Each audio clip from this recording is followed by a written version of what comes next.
Goeiedag, good day, fellow South Africans, and yeah, Bernard, this is a real tearjerker. I have heard it before, but I just felt that it's so relevant that I just read out your email. It's called A Reminder About What Life Is Really About. It's so true. It's called The Last Cab Ride, written by a taxi driver. I arrived at the address and honked the horn. After waiting a few minutes, I honked again. Since this was going to be my last ride of my shift, I thought about just driving away. But instead I put the car in park and walked up to the door and knocked. "Just a minute," answered a frail, elderly voice. I could hear something being dragged across the floor. After a long pause, the door opened. A small woman in her 90s stood before me. She was wearing a print dress and a pillbox hat with veil pinned on it, like someone out of a 1940s movie. By her side was a small nylon suitcase. The apartment looked as if no one had lived in it for years. All the furniture was covered with sheets. There were no clocks on the walls, no knickknacks or utensils on the counters. In the corner was a cardboard box filled with photos and glassware. "Would you carry my bag out to the car?" she said. I took the suitcase to the cab, then returned to assist the woman. She took my arm and we walked slowly towards the curb. She kept thanking me for my kindness. "It's nothing," I told her. "I just try to treat my passengers the way I would want my mother to be treated." "Oh, you're such a good boy," she said. When we got on the cab, she gave me an address and then asked, "Could you drive through downtown?" "It's not the shortest way," I answered quickly.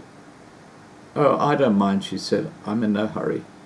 I'm on my way to a hospice."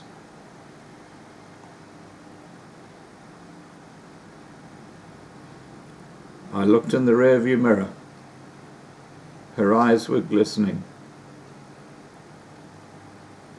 "I don't have any family left," she continued in a soft voice.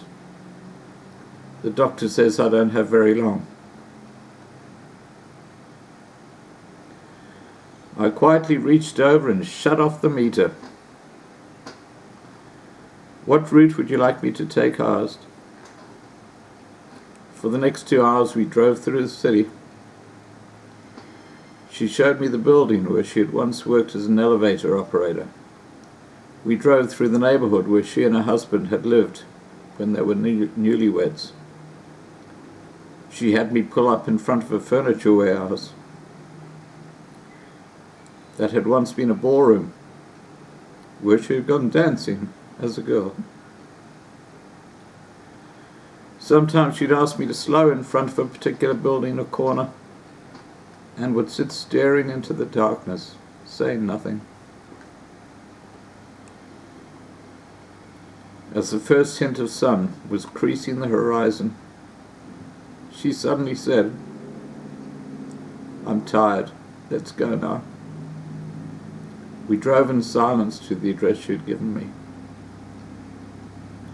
It was a low building, like a small convalescent home, with a driveway that passed under a portico.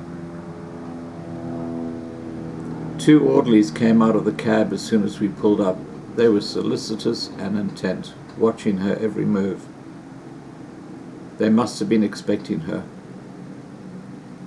I opened the trunk and took the small suitcase to the door. The woman was already seated in a wheelchair. "How much do I owe you?" she asked, reaching into her purse. "Nothing," I answered. "You have to make a living," she said. "There are other passengers," I responded.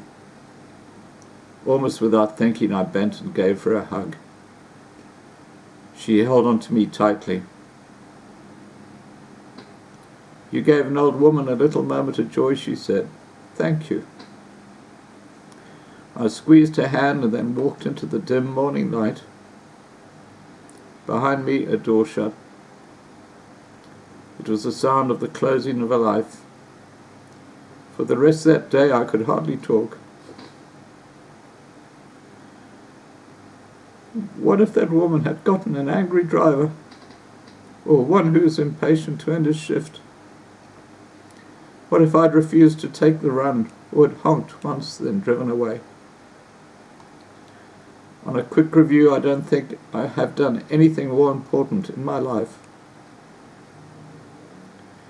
We're conditioned to think that our lives revolve around great moments, but great moments often catch us unaware,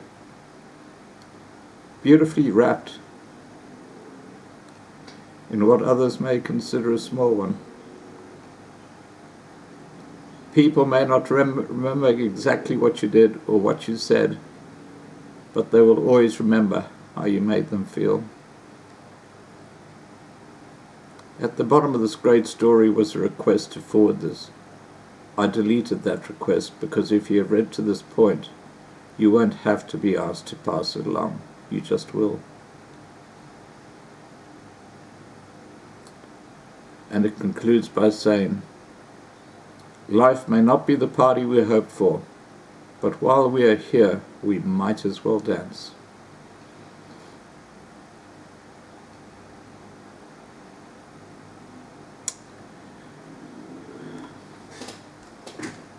Please remember to subscribe to be kept informed. Ring the bell for the updates. Please like this video. Please share this video. And above all, please stay safe.